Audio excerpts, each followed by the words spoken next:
નમસ્કાર ખેડૂત મિત્રો, હું મેહુલ રામાણી સંકલ્પ એગ્રો સેન્ટર જસદણ વતી આપનું હાર્દિક સ્વાગત કરું છું. ખાસ આપણા વિસ્તારમાં પુષ્કળ પ્રમાણમાં મગફળીનું વાવેતર થયું છે, ત્યારે ખાસ કરીને ઘણા ખેડૂત મિત્રોને અત્યારે એક પ્રશ્ન હોય છે કે વરસાદ અત્યારે ખેંચાણો છે, છોડની પરિસ્થિતિ અત્યારે થોડીક નબળી થતી જાય છે. તેના કારણે વોટર સોલ્યુબલ આપણે કયા ખાતર કયા સમયે ઉપયોગ કરવા તેની એક મૂંઝવણ હોય છે. તો ખાસ કરીને આજે આપણે તેના વિશે ચર્ચા કરીએ કે અત્યારે 20થી 25 દિવસની મગફળી હોય કે કપાસ હોય, જે પાક અત્યારે 20થી 25 દિવસનો થયો છે, તો તેમાં ખાસ કરીને 19-19-19 કરીને વોટર સોલ્યુબલ ખાતર આવે છે, તેનો સ્પ્રે લેવો, જેથી કરીને એક બેલેન્સ ન્યુટ્રિશન છે કે છોડને જે વિકાસ કરવામાં સાથે સાથે ડાયરે પડવામાં અને પાંદડામાં ખોરાક બનાવવા માટેનું બેસ્ટ એક વોટર સોલ્યુબલ ખાતર છે. તો પંપે 100 ગ્રામ નાખીને તેનો ઉપયોગ કરી શકીએ.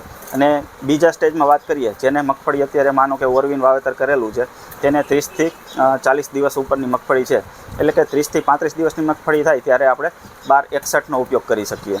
1261 એક એવો ગ્રેડ છે કે નાઇટ્રોજન ને ફોસ્ફરસ બંને એમાં તત્વ આવે છે, જેથી કરીને છોડને વિકાસમાં તો તે મદદ કરે જ છે, પણ સાથે સાથે જે 35-40 દિવસે છોડનો જે ફેલાવો થવો જોઈએ, કે છોડ ડાયરે પડવો જોઈએ, તેમાં પણ સારામાં સારો ફાયદો કરે છે.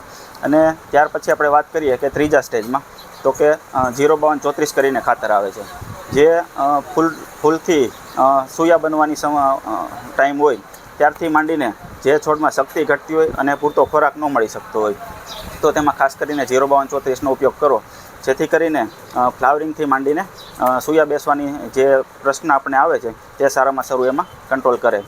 તેના પછી વાત કરીએ 13-0-45. 13-0-45ની વાત કરીએ તો આ એક નાઇટ્રોજન અને પોટાશનું એક સારામાં સારું કોમ્બિનેશન છે કે જે 60-70 દિવસે આપણે છોડને સ્પ્રે દ્વારા આપી શકીએ.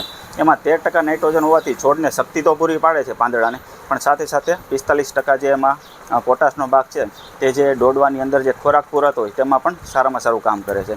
પછી છેલ્લે આપણે જ્યારે છોડ કે આપણો પાક જ્યારે પાકની અવસ્થા ઉપર આવે ત્યારે 15થી 20 દિવસની વાર હોય, એ પહેલાં આપણે 0-0-50નો રાઉન્ડ લેતા હોઈએ છીએ. 0-0-50 મુખ્યત્વે કામ શું કરતું હોય કે પોટાશનું એક પરિપક્વ ભાગ એમાં હોય છે કે જે આપણે દાણા બની ગયા હોય કે પોપટા આપણે બની ગયા હોય, તો પોપટામાં જે કાચા દાણા રહી જતા હોય, તેમાં ઝીણા જે દાણા રહી જતા હોય તેમાં ખોરાક પૂરવાનું કામ કરતું હોય છે. અને સાથે સાથે જે કપાસ જેવા પાકમાં જે નાના જે ઝીંડવા થાય અને મગફળીમાં જે નાના પોપટા, એટલે એક પોપટો અથવા પોપટામાં 2 દાણા હોય તેમાંથી 1 દાણાનો પ્રશ્ન રહેતો હોય છે, તો તેમાં પણ સારામાં સારું રિઝલ્ટ આપે છે. ખૂબ ખૂબ આભાર ખેડૂત મિત્રો.